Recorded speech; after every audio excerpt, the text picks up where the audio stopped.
नमस्कार दोस्तों, आप देख रहे हैं देश विदेश न्यूज, जहां हम लाते हैं आपके लिए देश और दुनिया भर की सबसे बड़ी खबरें बिना किसी हाइप के, सिर्फ सच के साथ। महाविकास आघाड़ी ने वोट चोरी के खिलाफ सत्याचा मार्च निकाला। इस दौरान शिवसेना यूपीटी प्रमुख उद्धव ठाकरे ने सीएम फडणवीस को खुली चुनौती दे दी।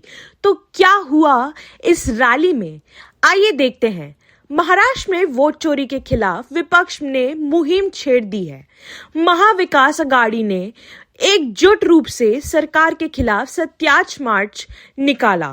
हालांकि पुलिस प्रशासन ने ट्रैफिक का हवाला देते हुए इस रैली की इजाजत नहीं दी थी।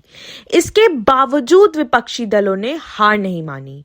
इस रैली में सबसे ज्यादा ध्यान बटोरा ठाकरे ब्रदर्स ने। उद्धव ठाकरे और राज ठाकरे ने एक मंच से बीजेपी और चुनाव आयोग पर हमला बोला। खास बात यह रही कि मनसे प्रमुख राज ठाकरे मोर्चा स्थल तक लोकल ट्रेन से पहुंचे, जहां बड़ी संख्या में पार्टी कार्यकर्ता और विपक्षी दलों के नेता मौजूद रहे। मुंबई के मेट्रो सिनेमा से लेकर बीएमसी कार्यालय तक रैली के बाद महाविकास आघाड़ी की सभा हुई। इस दौरान शिवसेना यूबीटी प्रमुख उद्धव ठाकरे ने कड़े स्वर में कहा कि महाराष्ट्र विधानसभा चुनाव में वोट चोरी की गई। हमारी पार्टी नाम और चुनाव चिन्ह चोरी हो गए। अब वोट चोरी हो रहे हैं। चुनाव आयोग का स्वर बीजेपी दफ्तर है। डिप्टी सीएम एकनाथ शिंदे और सीएम देवेंद्र फडणवीस कहते हैं कि विरोधियों का बेनकाब करेंगे।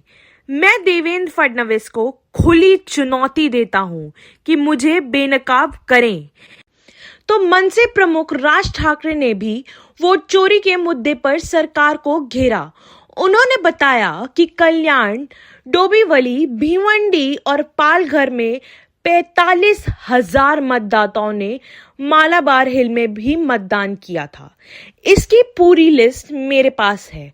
ये लड़ाई लोकतंत्र की रक्षा के लिए है, क्योंकि अगर मतदाता सूची में ही गड़बड़ी रहेगी तो चुनाव का असली मतलब ही खत्म हो जाएगा। इस मार्च में एनसीपी, शरद गुट, कांग्रेस, माफा, समाजवादी पार्टी, एचएसकेएपी और अन्य संगठनों के नेता भी शामिल हुए। एनसीपी एसपी प्रमुख शरद पवार ने लोगों से एकजुट होने की अपील करते हुए कहा कि आज लोगों में असंतोष है। विपक्षी नेताओं ने एक स्वर में चेतावनी दी कि अगर सरकार ने मतदाता सूची की गड़बड़ियों की जांच नहीं की तो ये आंदोलन और व्यापक रूप लेगा।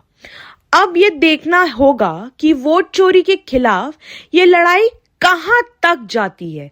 क्या सरकार बैकफुट पर आएगी? वोट चोरी के खिलाफ महाराष्ट्र में एमवीए ने आंदोलन छेड़ दिया है, तो एसआईआर को लेकर भी महाभारत छिड़ी हुई है। चुनाव आयोग की तरफ से देशव्यापी एसआईआर के ऐलान के बाद से ही इसका विरोध और तेज हो गया है। इसी बीच दक्षिण भारत से दुखद घटना सामने आई है।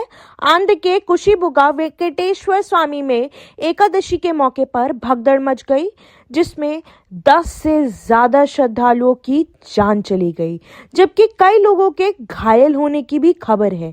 घटना को लेकर सरकार की तरफ से भी बयान सामने आया है। तो क्या है पूरा मामला, जानेंगे इस रिपोर्ट में। आंध्र प्रदेश से एक चिंताजनक खबर सामने आई है। राज्य के श्रीकाकुलम के काशीबुग्गा वेंकटेश्वर स्वामी मंदिर में एकादशी के मौके पर एक दुर्घटना घट गई। ज्यादा भीड़ के कारण मची भगदड़ में 10 श्रद्धालुओं की जान चली गई, जिनमें 8 महिलाएं और 2 मासूम बच्चे शामिल हैं। इस हादसे में 25 से ज्यादा लोग घायल हुए हैं, जिनका इलाज जारी है। स्थानीय निवासियों के मुताबिक मंदिर में आने जाने का एक ही रास्ता था, जो कि संकरा था। एकादशी के चलते श्रद्धालुओं की भारी भीड़ जुटी थी, जिससे एंट्री गेट पर जबरदस्त दबाव बन गया। धक्का मुक्की बढ़ने से एक रेलिंग टूट गई, जिसके बाद अफरा तफरी मच गई और भगदड़ शुरू हो गई। इस दौरान कई महिलाएं और बच्चे भीड़ के नीचे दब गए। हादसे के सामने आई वीडियो में मंदिर की सीढ़ियों पर कई लोग बदहवास और बेसुध दिखाई दे रहे हैं। लोग दहशत में जान बचाने के लिए एक दूसरे के ऊपर चढ़ते हुए दिखे। घटना के बाद स्थानीय लोगों ने दबे हुए लोगों को बाहर निकाला। राज्य की गृह मंत्री अनीता ने बताया कि मंदिर पहली मंजिल पर स्थित है और यहाँ सिर्फ 20 सीढ़ियां हैं। उन्होंने स्वीकार किया कि एकादशी के कारण श्रद्धालुओं की संख्या सामान्य 1500 से 2000 की तुलना में बहुत ज्यादा थी। वहीं राज्य के स्वास्थ्य मंत्री सत्य प्रकाश ने तो दावा किया कि 25,000 से ज्यादा लोग दर्शन के लिए पहुंच गए थे, जो मंदिर की क्षमता से कहीं ज्यादा था। सरकार ने इस घटना की जांच के आदेश दिए हैं। अगर आपको ये वीडियो पसंद आया है तो लाइक, शेयर और सब्सक्राइब जरूर करें ताकि देश विदेश न्यूज़ की हर बड़ी अपडेट सबसे पहले आप तक पहुंचे।